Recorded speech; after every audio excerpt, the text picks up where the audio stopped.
جدیه، جدا از شوخی جدیه. یه لحظه بدونه که بخوام صدامو خیلی ترنتور حرف بزنم یا افکتای خیلی خاصی بزنم رو ویدیو، چون نمیطلبه این ویدیو. یکم حرف میخوام باتون یه لحظه بزنم، خیلی کوتاه.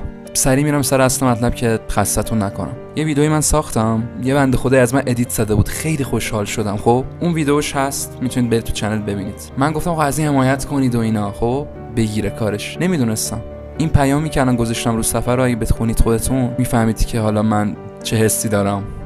بعد از اینکه من این ویدیو رو گذاشتم و بهش گفتم که آقا ویدیو ساختم از ویدیویی که ازم درست کردی ادیته، کلی بهش پیام دادم و اینا، گفتم آقا کارت بگیره ان شاءالله، انجام بده، ادامه بده، خیلی خفنه کارت و اینا، دوست دارم کلا کارت، خیلی حرفای مثبت بهش زدم.